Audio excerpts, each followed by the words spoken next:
I actually met Professor at a restaurant and I served him one day, and that's when he told me the first house jujitsu. And after that, I took a tour of his gym, and then that's where I am now. Now I even started as a white belt in jujitsu with Professor, and now I'm in higher ranking. This is Guardy with Clear Life Media, Clear Life Combat. I have a guest that's zooming in. I'm going to let him introduce himself. We're going to find out everything he has going on. Hey, how's it going? Good, good. What's up, you guys? My name is Isaiah. I'm fighting for the featherweight title coming up for Tapper Scratch 12.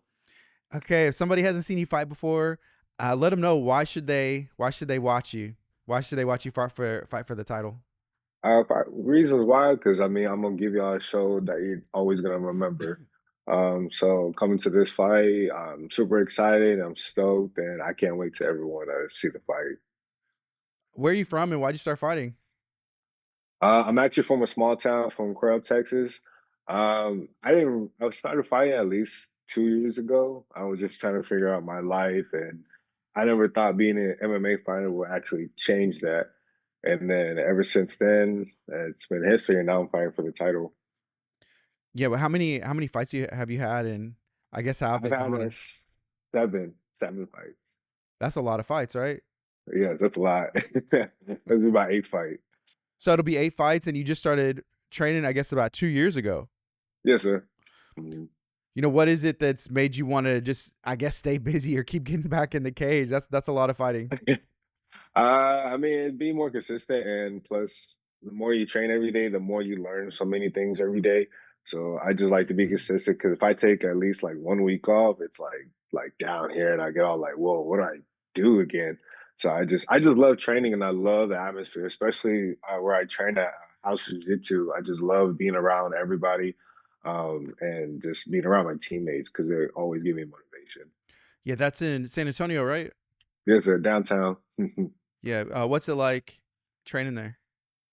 It's like really amazing in my eyes, and plus I'm a coach as well for a little kid. So like every time I go in, it's like, "What's up, Coach Isaiah? Coach this, Coach that," and seeing all my other teammates as well. Just seeing everybody there, it feels like home. And I'm always there. I'm barely home, so I'm always at the gym just training. Yeah.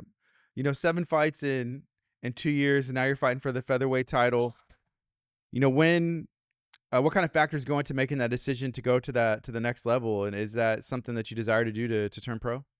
Yes, sir. It's something I always wanted to do. By the end of the day, I'm going to ask my coach to see what they think about it.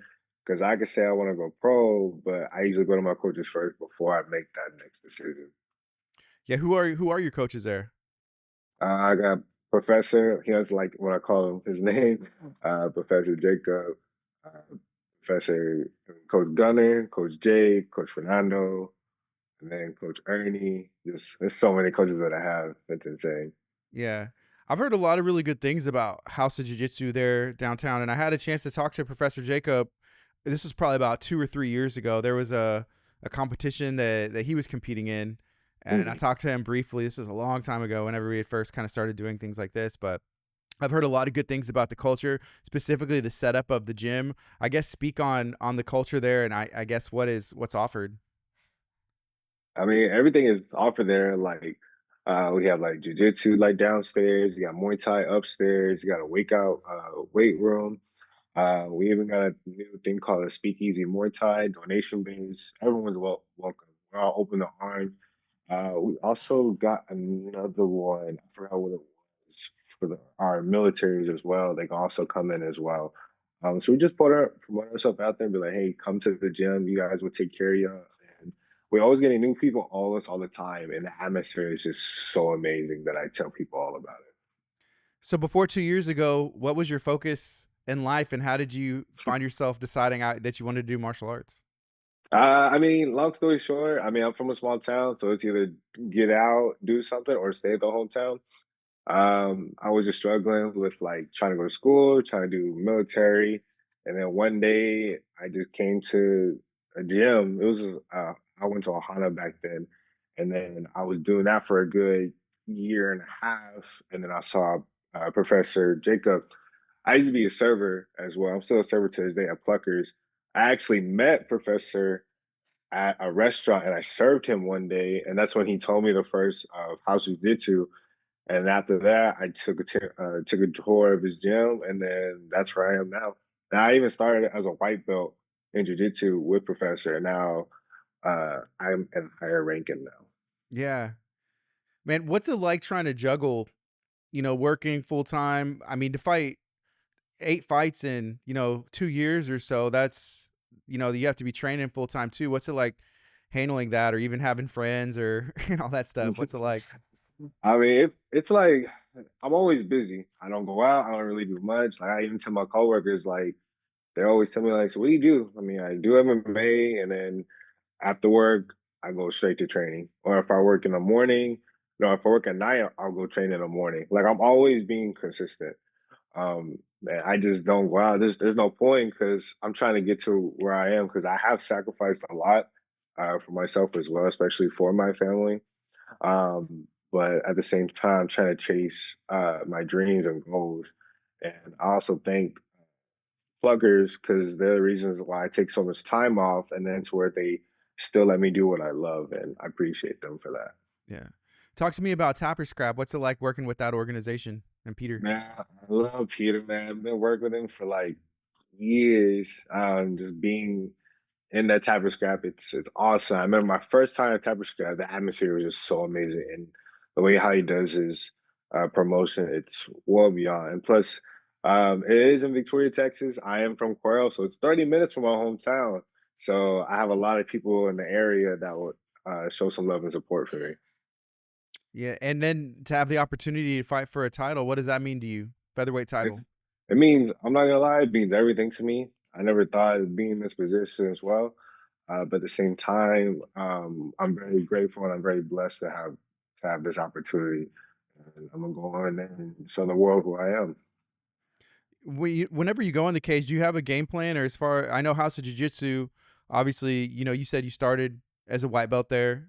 Mhm. Um, I mean, is it to get it to the ground to throw hands, or what's ideal for you?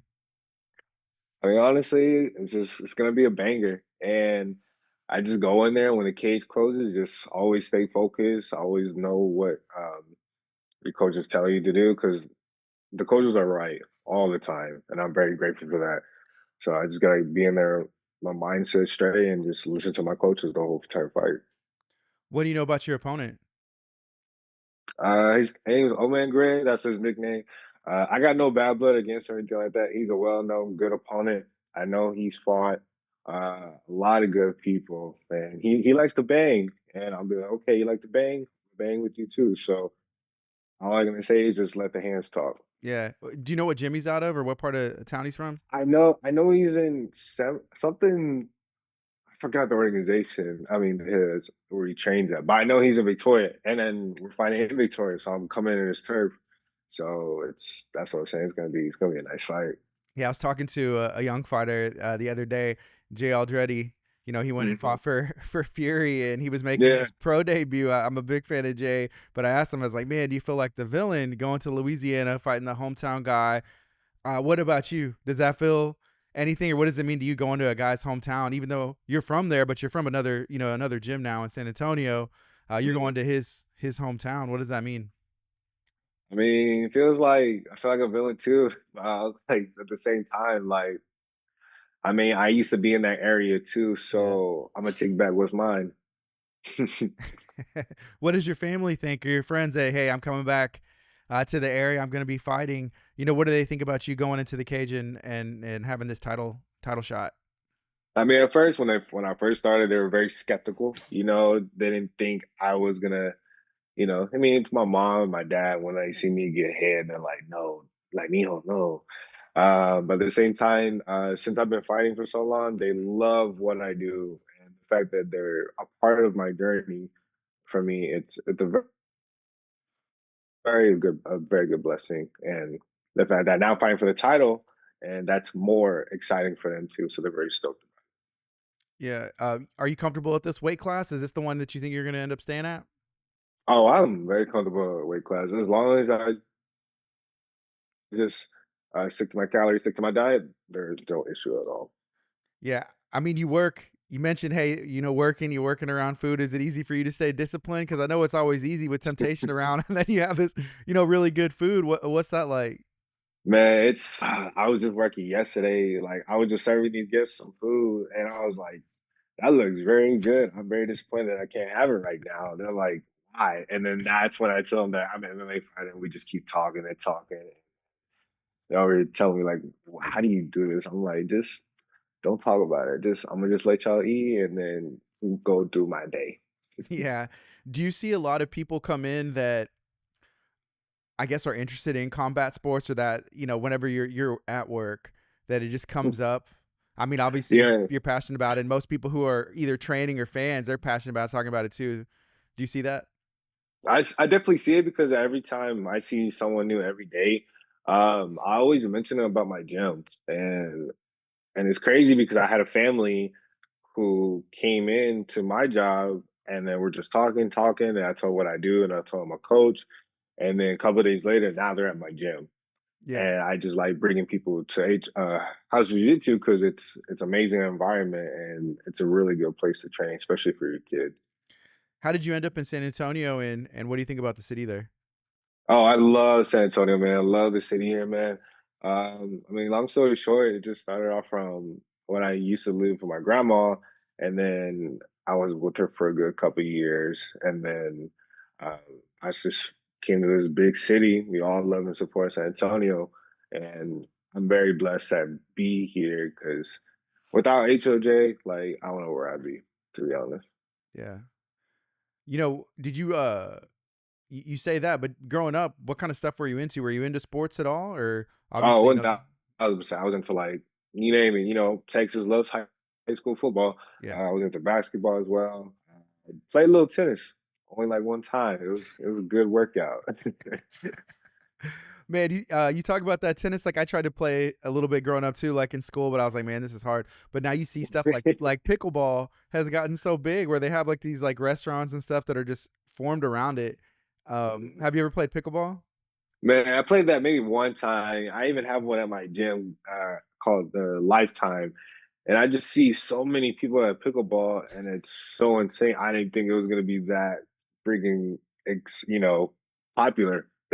Yeah, I guess it's a good workout. It's for people to find something. But it's just Oh, crazy that like 1,000%. whole entire cities like pickleball courts, and then places like Lifetime, offering that stuff. That's cool. Mhm. It's crazy, bro. I was like, "Dang, I gotta try one day." Yeah. Isaiah, is there anything else you'd like to share? I definitely want to share. Shout out to my sponsors, Hard Lifestyle, Alpha Life Nutrition, and TMH MMA. Give a shout out to my teammates, my family, and the House of Jiu-Jitsu downtown San Antonio. And then one thing as well, I always say this: mom, dad, family. I know I sacrifice a lot, but I'm trying to get to where I am to be successful for you guys. Awesome, Isaiah. Thank you so much for making time today. I appreciate you. No, it's my pleasure, man. I'm a big fan. I always see your interviews, bro. So it's like really blessed to be here. Hey, yeah, thank you. I appreciate that. This is Guardy with Clear Life Media, Clear Life Combat. Y'all be blessed.